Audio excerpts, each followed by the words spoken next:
आज अपन देखते हैं रासायनिक अभिक्रियाएं एवं समीकरण। रासायनिक अभिक्रिया को कैसे लिखा जाता है, रासायनिक समीकरण को कैसे लिखा जाता है, कौन कौन से परिवर्तन होते हैं जब कोई एक अभिक्रिया, कोई एक पदार्थ दूसरे पदार्थ में बदलता है या उसकी अवस्था बदलती है तो उसके अंदर किस प्रकार का परिवर्तन होता है, उस परिवर्तन का नाम क्या होता है, वो अपन इसके अंदर डिस्कस करने वाले हैं। रासायनिक अभिक्रियाओं के जो प्रकार हैं उनको अपन डिस्कस करने वाले हैं। कितने प्रकार की रासायनिक अभिक्रियाएं होती है, अभिक्रिया को संतुलित कैसे करते हैं। तो आओ अपन सबसे पहले रासायनिक परिवर्तन के बारे में बात करें कि रासायनिक जो परिवर्तन होते हैं वो कितने प्रकार के होते हैं। तो सबसे पहले अपन बात करते हैं रासायनिक परिवर्तन की। तो रासायनिक परिवर्तन की बात करने के लिए अपन को सबसे पहले रासायनिक अभिक्रिया का पता होना चाहिए कि रासायनिक अभिक्रिया है उसके अंदर परिवर्तन होते हैं वो कितने प्रकार के होते हैं। परिवर्तन दो प्रकार के, एक बार बोलो, रासायनिक परिवर्तन कितने प्रकार के होते हैं? दो प्रकार के। एक तो होता है भौतिक परिवर्तन और एक होता है रासायनिक परिवर्तन। कौन सा परिवर्तन? रासायनिक परिवर्तन। तो आप बताइएगा मुझे कि ये भौतिक परिवर्तन होता है और रासायनिक परिवर्तन होता है, उसमें अंतर क्या होता है? तो बताइए सर, ये भौतिक परिवर्तन होता है और ये रासायनिक परिवर्तन का दोनों ही परिवर्तन होते हैं, तो नाम अलग अलग क्यों है? तो देखो नाम इनके अलग अलग क्यों है।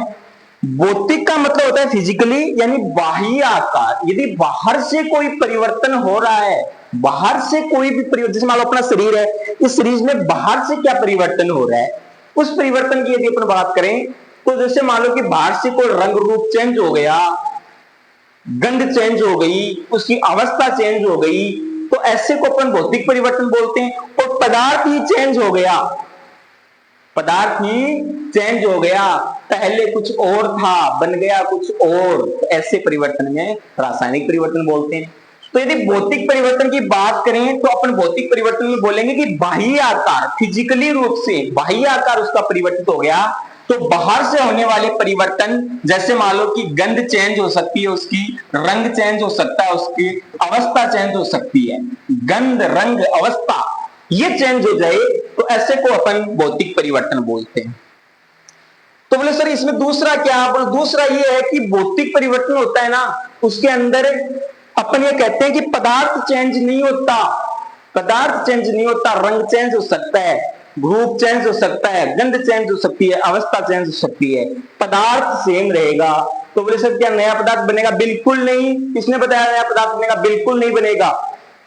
भौतिक परिवर्तन के अंदर, भौतिक अभिक्रियाओं के अंदर अपन कह देंगे कि नए पदार्थ का निर्माण नहीं होता है, बस वही पदार्थ बदल जाता है, किसी रंग रूप गंध अवस्था में बदल जाता है। तो पदार्थ की अवस्था चेंज हो सकती है, नए पदार्थ का निर्माण नहीं होगा। तो लीजिए, नए पदार्थ का निर्माण नहीं होता है। किसका निर्माण नहीं होता है? नए पदार्थ का निर्माण नहीं होता है। किसमें नहीं होता है नए पदार्थ का निर्माण? भौतिक परिवर्तन के अंदर। तो सर क्या भौतिक परिवर्तन में अपन कोई पदार्थ, मान लो कि अपन ने अवस्था चेंज की, तो उसकी अवस्था को वापस भी बना सकते हैं? बिल्कुल बना सकते हो। भौतिक परिवर्तन के अंदर जैसे मान लो कि अपन ने मान लिया कि ठोस है, उस ठोस को अपन ने बर्फ में बदल दी। ठोस, जैसे मान लो एग्जांपल लिया बर्फ, तो बर्फ से अपन ने जल बनाया, यानी ठोस से द्रव्य बनाया, तो द्रव्य से वापस ठोस भी बना सकते हैं, वापस बर्फ भी बना सकते हैं। तो यह अभिक्रिया दोनों दिशाओं में चलती है। तो अपन कहेंगे कि यह अभिक्रिया दोनों दिशाओं में चलती है। यह अभिक्रिया कौन सी दिशाओं में चलती है? दोनों दिशाओं में चलती है। ठीक है, अपन बात करें रासायनिक की, तो रासायनिक के अंदर क्या होता है? रासायनिक गुणों में परिवर्तन होता है। किसमें? रासायनिक गुणों में परिवर्तन। क्या होता है? रासायनिक गुणों में परिवर्तन होता है। अब रासायनिक गुणों में परिवर्तन होने का मतलब, तो पदार्थ ही चेंज हो जाता है। जैसे एक बार फॉर एग्जांपल के रूप में अपनी भाषा में अपन समझने के लिए केवल एक एग्जांपल दे रहा हूं मैं आपको, कि मान लो कि कोई सेब है, क्या है? सेब है। वो सेब बदली, यानी उसमें अभिक्रिया हुई और बदलकर अमरूद बन गया। बोले अल्लो, सेब से अमरूद बना दिए थे? बोले हाँ, अपन खाली समझनो है, दिमाग नहीं लगाना ज्यादा, समझनो है कि पहले था सेब, यानी पदार्थ क्या था, सेब, और बन गया क्या, अमरूद। तो यानी पूरा पदार्थ ही चेंज हो गया, रंग रूप गंध अवस्था फिर ध्यान ही नहीं है, पदार्थ ही चेंज हो गया, सेब से अमरूद ही बन गया, यानी कोई नया पदार्थ बन गया। तो बोलेंगे नए पदार्थ का निर्माण, नए पदार्थ का निर्माण होता है। बोले सर अमरूद बन गया तो क्या वापस से बना सकते हैं? बिल्कुल भी नहीं। अगर रासायनिक अभिक्रिया हो रही है, कोई रासायनिक परिवर्तन हो रहा है, तो उसके अंदर जो पदार्थ बन गया वो मान लो बन गया, वो बन गया, वापस मूल पदार्थ वापस नहीं बना सकते। तो कहेंगे कि ये एक दिशीय होती है। क्या होती है? एक दिशीय अभिक्रिया। क्या होती है? या इसको अनुत्क्रमणीय भी बोल सकते हैं, अनुत्क्रमणीय, अत्क्रमणीय अभिक्रिया भी बोला जाता है, और ये उत्क्रमणीय अभिक्रिया हो सकती है, उत्क्रमणीय अभिक्रिया। क्यों? दोनों दिशाओं में चलती है, एक ही दिशा में चलती है, जो पदार्थ बन गया वो। अब अपन बात करते हैं कि जो भौतिक अभिक्रिया है उसमें, तो पहले भौतिक अभिक्रिया का एग्जाम्पल लेते हैं, भौतिक अभिक्रिया। तो भौतिक अभिक्रिया के एग्जाम्पल लेते हैं, जैसे मान लो कि मैंने एक एग्जाम्पल लिया कि बर्फ है अपने पास, उस बर्फ को आपने क्या कर दिया, गर्म कर दिया, बर्फ को क्या कर दिया, गर्म, तो जल बन गया। क्या बन गया? जल बन गया। और आपकी इच्छा की कि मैंने जल को और गर्म करूंगा, जैसे मान लो कि रूम टेम्परेचर पर जल बन जाता है बर्फ का 100 डिग्री सेल्सियस पर, कितने डिग्री सेल्सियस पर, 100 डिग्री सेल्सियस पर जल से वाष्प बन जाती है। क्या बन जाती है? वाष्प बन जाती है। ये मैंने एक अभिक्रिया करवाई। अब मेरी इच्छा की कि मैंने वाष्प से वापस जल बनाना है, गैस से वापस जल बनाना है, तो मैं इसका क्या कर दूंगा, संघनन कर दूंगा। क्या कर दूंगा? संघनन कर दूंगा। जल से वापस क्या बना दूंगा, बर्फ बना दूंगा। तो मैं इसको क्या कर दूंगा, फ्रीजर के अंदर रख दूंगा, ठंडा कर दूंगा, तो ये क्या बन जाएगी, वापस बर्फ बन जाएगी। दोनों दिशाओं में अभिक्रिया चल रही है, और दोनों दिशाओं में अभिक्रिया चलती है, तो ऐसी अभिक्रिया को रासायनिक भौतिक अभिक्रिया कहते हैं। देखो बर्फ कैसी है, ठोस है, जल कैसा है, द्रव है, और वाष्प कैसी है, गैस है। देखो तीनों के अंदर अवस्था में परिवर्तन हुआ, जबकि पदार्थ बर्फ में भी क्या है, पानी, पानी में पानी, पानी में पानी, और वाष्प में भी क्या है, पानी। तीनों में पदार्थ सेम है, पानी पानी पानी, ये तो पानी पानी हो गया। तो पानी और पानी और पानी, यानी कहने का मतलब है कि तीनों के अंदर जल ही है, पानी है, अवस्था चेंज हुई है, पदार्थ चेंज नहीं हुआ। तो ऐसे परिवर्तन को बोलते हैं भौतिक परिवर्तन। इस अभिक्रिया को बोला जाता है भौतिकी अभिक्रिया। अगली बात करते हैं अपन रासायनिक। तो रासायनिक अभिक्रिया की अपन बात करें, तो रासायनिक अभिक्रिया के अंदर आपको ध्यान देना है। जैसे मान लो कि मैं एक एग्जांपल लेता हूं, जैसे मैंने कार्बन लिया, यानी कोयला है, कोयले को आप जलाओगे उसमें क्या निकलेगा, कालो कालो रंग को बक काजल, काजल डले करे ना यार, हाँ बक काजल, कोयलो, कोयला जलाओगा कार्बन निकलेगा, कार्बन मतलब काजल। तो कार्बन जलता है, यानी कि कार्बन, और कार्बन जलकर वायुमंडल में जाकर ऑक्सीजन से क्रिया कर लेता है। किससे क्रिया कर लेता है? ऑक्सीजन से, और बना लेता है carbon dioxide gas. Carbon dioxide बना लिया। क्या बना लिया? कार्बन डाइऑक्साइड बना लिया। यानी कार्बन की विक्रिया ऑक्सीजन से करवाई तो CO2 का निर्माण कर लिया। कार्बन की विक्रिया किससे करवाई? ऑक्सीजन से, तो CO2 का निर्माण कर लिया, कार्बन डाइऑक्साइड गैस बन गई। अब वापस कार्बन डाइऑक्साइड गैस से वापस कार्बन प्राप्त कर सकते हैं क्या? नहीं। कभी आपको ऐसा लगे कि वो CO2 गैस जा रही, अरे इधर CO2 गैस जा रही है, और इसको इधर मेरा कार्बन वापस दे, तेरे को अभी भी विक्रिया करवाई है, कार्बन दिया वापस दे, ले सकते हैं क्या? नहीं। गैस से बात कर लोगे क्या? नहीं। गैस से वापस कार्बन ले लोगे क्या? नहीं। ऐसे परिवर्तन को अपन रासायनिक परिवर्तन बोलते हैं, कि जो पदार्थ बन गया सो बन गया, वापस नहीं बदल सकते। तो ऐसे को रासायनिक अभिक्रिया या रासायनिक परिवर्तन अपन उसको बोल देंगे। ये रासायनिक परिवर्तन का क्या हो गया? एग्जाम्पल। अपन बात करते हैं कि सर रासायनिक अभिक्रिया, रासायनिक समीकरण आप बार बार बोलते हो, लेकिन इसको लिखते कैसे हैं? तो देखो सबसे पहले अपन अभिक्रिया लिखने के लिए, कोई समीकरण लिखने के लिए हमें क्या चाहिए? अभिकारक चाहिए। अब अभिकारक कौन होता है? जिसकी अपन अभिक्रिया करवाते हैं। क्या करवाते हैं? जिसकी अपन अभिक्रिया करवाते हैं वो होता है अभिकारक। करवाने के बाद जो बनता है वो क्या होता है? उत्पाद। तो देखो अभिक्रिया करवाने के लिए सबसे पहले हमें चाहिए अभिकारक। क्या चाहिए? अभिकारक, यानी जिसकी आपस में अभिक्रिया करवाएंगे वो कहलाएगा अभिकारक। फिर अपन लगाएंगे तीर का निशान। ये तीर का निशान दर्शाता है अभिक्रिया की दिशा को, कि अभिक्रिया कौन सी दिशा में जा रही है। तो अभिक्रिया कौन सी दिशा में जा रही है, इस दिशा में जा रही है, क्योंकि तीर का निशान यहां लगा है। तीर के निशान पर अपन लगाते हैं उत्प्रेरक। उत्प्रेरक का मतलब ये होता है कि वो अभिक्रिया को संपन्न करवाता है, यानी बिचौलियो है कि वह बिचौलियो। बिचौलिया वो काम के वह बस खाली अठन से भी जी मिले हुए और अठन से भी जी मिले हुए, बाकी न तो भी अठन से कुछ हाथ आवे नहीं अठन से हाथ आवे, वो काम करे वो बिचौलो। न तो अभिकारक में भाग ले न उत्पाद में भाग ले, लेकिन दोनों ने संपन्न करवा दे आपस में, ये अभिक्रिया संपन्न करवा दे, इसलिए इसको क्या बोलते हैं, उत्प्रेरक बोलते हैं। तो अभिकारक से आपस में अभिक्रिया करवा देगा, करवाकर उत्पाद बना देगा, ये उत्प्रेरक का काम होता है। न तो इसमें भाग लेगा और न ही इसमें भाग लेगा। तो जो बनने के बाद अभिकारक की अभिक्रिया होने के बाद आपस में जो बना उत्पाद है वो उत्पाद बनता है, यानी रिजल्ट ऑफ प्रोडक्ट। ठीक है, ये बनते हैं उत्पाद। अब लिखने का चरण कैसे होते हैं, तो अपन सबसे पहले कि सबसे पहले अभिक्रिया समीकरण लिखने के लिए अपन को अभिकारक लिखा जाता है। यदि अभिकारक की संख्या एक से ज्यादा हो तो बीच में क्या लगा देते हैं, प्लस लगा देते हैं। जैसे मान लो मेरे पास एक अभिकारक है ए और दूसरा अभिकारक है बी, तो दो अभिकारक हो गए तो दोनों के बीच में मैं क्या लगा दूंगा, प्लस लगा दूंगा।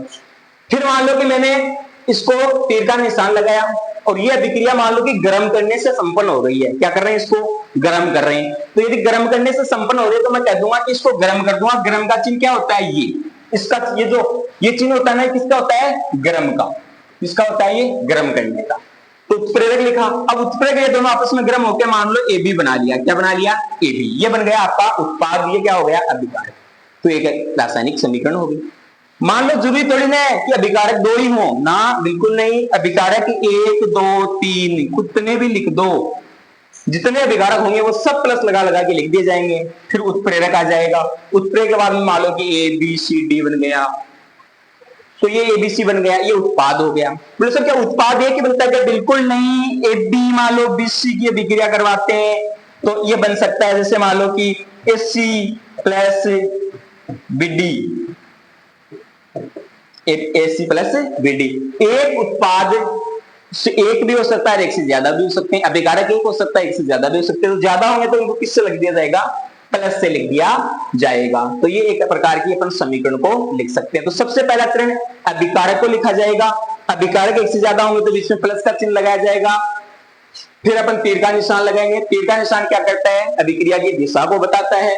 उत्प्रेरक लिखेंगे। उत्प्रेरक का काम करता है बिचौलियों को काम करे। बिचौलियों काम करने का मतलब कि अभिक्रिया ने संपन्न ग्रहण को काम करे।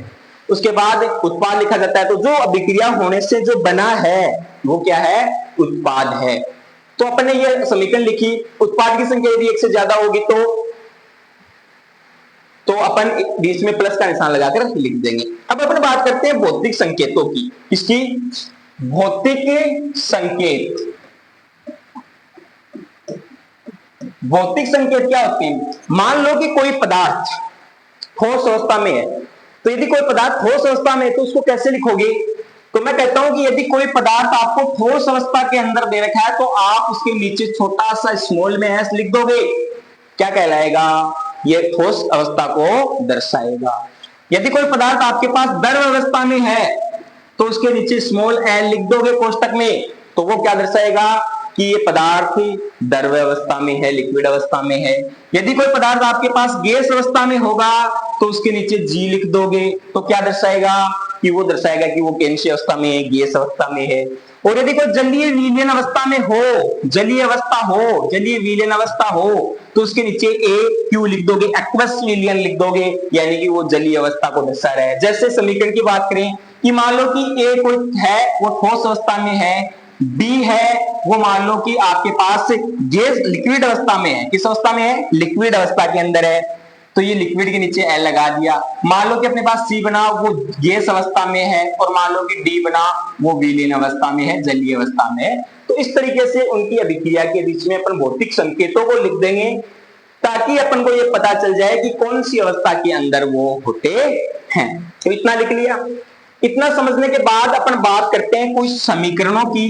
तो एक समीकरण आती है कंकाली समीकरण। कौन सी समीकरण है, कंकाली समीकरण। बोले सर ये कौन सी कंकाली समीकरण होती है, कंकाल के बारे में तो सुना है पर कंकाली क्या होता है, कंकाल का कुछ अपोजिट होता है क्या कंकाली। अरे नहीं रुको तू डट डट डटाओ खा, कंकाली समीकरण होती है ना, वो होती है जो समीकरण असंतुलित होती है। मान लो आपने कोई समीकरण लिखी वो संतुलित नहीं है, तो वो समीकरण कौन सी होती है? कंकाली समीकरण। तो मैं कह दूंगा कि जो कंकाली समीकरण बोलेंगे वो बोलेंगे असंतुलित समीकरण को। असंतुलित समीकरण को कंकाली समीकरण कहते हैं। कंकाली समीकरण कहते हैं। किसको कहते हैं? असंतुलित समीकरण को कंकाली समीकरण कहते हैं। जैसे मान लो कि मैग्नीशियम की अभिक्रिया में ऑक्सीजन से करवाऊं तो बनेगा मैग्नीशियम ऑक्साइड। अब असंतुलित समीकरण है ये। असंतुलित का मतलब इधर मैग्नीशियम एक है, इधर एक है, ये तो संतुलित है। लेकिन ऑक्सीजन इधर दो है, इधर कितने हैं? एक है। तो ऐसी समीकरण जो दोनों तरफ उसका द्रव्यमान बराबर नहीं हो, यानी जो पदार्थ यौगिक या तत्व है, उत्पाद और अभिकारक में दोनों की संख्या क्या होनी चाहिए? बराबर होनी चाहिए, मान उनका सेम होना चाहिए, तो उसको संतुलित बोलते हैं। तो इसमें दोनों में बराबर नहीं है। उत्पाद में ऑक्सीजन 2 है, देखो मैग्नीशियम तो अभिकारक में 1 है, ऑक्सीजन 2 है, और उत्पाद के अंदर मैग्नीशियम तो 1 है, लेकिन ऑक्सीजन कितने हैं? 1 है। तो इधर 2 है, इधर 1 है, तो ये असंतुलित है। ऐसी असंतुलित समीकरण को कौन सी समीकरण बोलते हैं? कंकाली समीकरण बोलते हैं। तो इसी को असंतुलित समीकरण भी बोलते हैं। तो असंतुलित समीकरण को कौन सी समीकरण बोलते हैं? कंकाली समीकरण। अगला जो पॉइंट अपना वो लेते हैं अपन समीकरण को संतुलित करना। समीकरण को संतुलित करना, संतुलित करना। तो जो समीकरण को संतुलित करना है वो कैसे करती है? तो समीकरण को संतुलित करने के लिए आपको ये देखना है कि सबसे पहले समीकरण को संतुलित करने के लिए अपन को अभिक्रिया को देखना है कि को अभिकारक में तो उन तत्वों की संख्या कितनी है और उत्पाद में उन तत्वों की संख्या कितनी है। तो समीकरण संतुलित करने का मतलब, संतुलन का मतलब होता है दोनों, इधर 5 किलो तो इधर भी 5 किलो बराबर होने चाहिए, तब जाके संतुलन बैठता है। तब जाके क्या बैठता है? संतुलन बैठता है। तो मैं एक समीकरण लिखता हूं, जैसे Fe आयरन की अभिक्रिया मैं जल से करवाऊं H2O से, तो ये बनता है Fe3O + H2। ये मैंने एक समीकरण लिखी। अब देखो इसके अंदर आयरन इधर 1 है, इधर 3 है, इधर ऑक्सीजन 1 है, इधर 4 है, इधर हाइड्रोजन 2 है, इधर 2 है। यानी ये समीकरण एक प्रकार की असंतुलित समीकरण है। कैसी समीकरण है? असंतुलित समीकरण। कैसी समीकरण है? असंतुलित समीकरण है।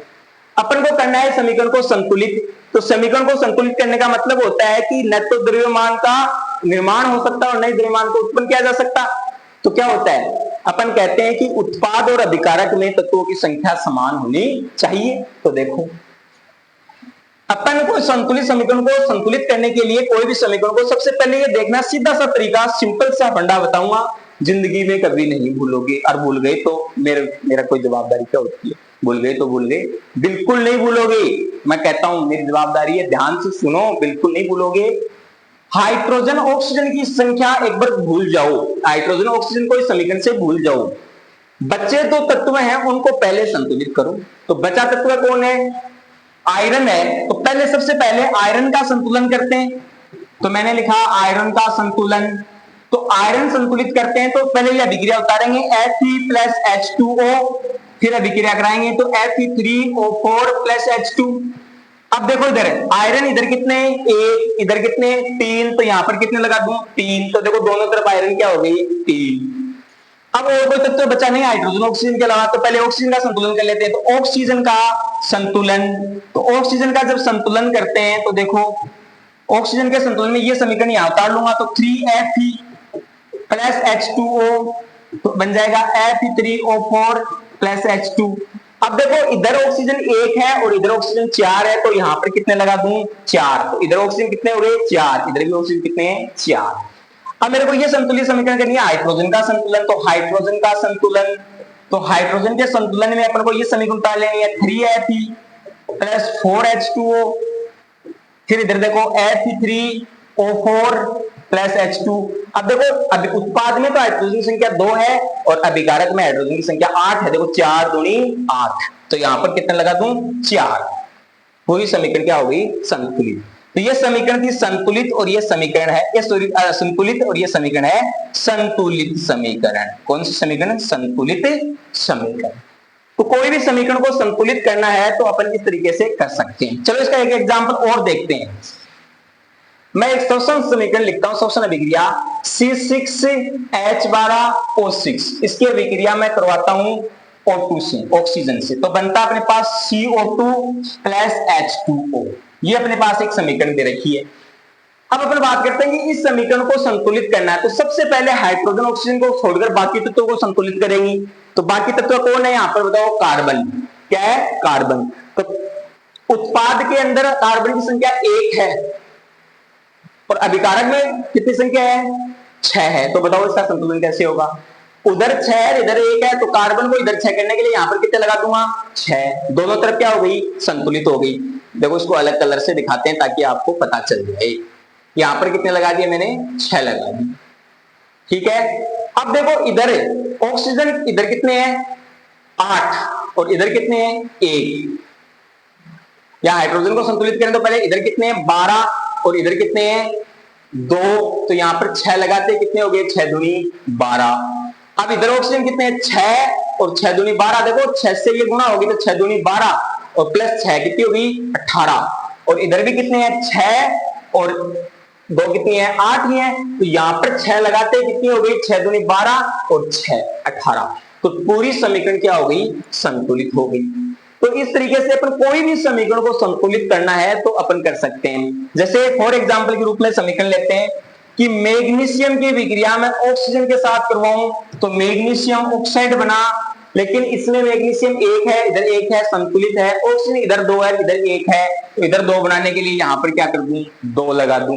अब इधर कितने हो गए ऑक्सीजन? इधर मैग्नीशियम 2 हो गए, तो इधर मैग्नीशियम के भी 2 लगा दो। तो देखो इधर मैग्नीशियम 2 इधर मैग्नीशियम 2, इधर ऑक्सीजन 2 इधर ऑक्सीजन 2। तो इस तरीके से अपन रासायनिक समीकरणों को संतुलित कर सकते हैं, रासायनिक अभिक्रियाओं को लिख सकते हैं।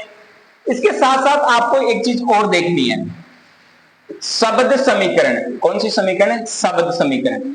शब्द समीकरण क्या होती है कि कोई भी अभिक्रिया को यदि आप शब्दों के रूप में लिख रहे हो तो शब्दों के रूप में लिखने वाली अभिक्रिया को शब्द समीकरण बोलते हैं। तो देखो जैसे मान लो मैं लिखूं मैग्नीशियम, मैग्नीशियम की अभिक्रिया ऑक्सीजन से करवाऊं, मैग्नीशियम की अभिक्रिया किससे करवाऊं? ऑक्सीजन से करवाऊं, तो बनेगा मैग्नीशियम ऑक्साइड। क्या बनेगा? Magnesium oxide. क्या बनेगा? Magnesium oxide. तो ऐसी अभिक्रिया जो शब्दों के रूप में लिखी हुई हो उसको शब्द समीकरण बोलते हैं। ठीक है। तो अपनी नेक्स्ट क्लास के अंदर अपन रासायनिक अभिक्रियाओं के प्रकार पढ़ेंगे, जो अपनी नेक्स्ट क्लास के अंदर आगे देखते हैं।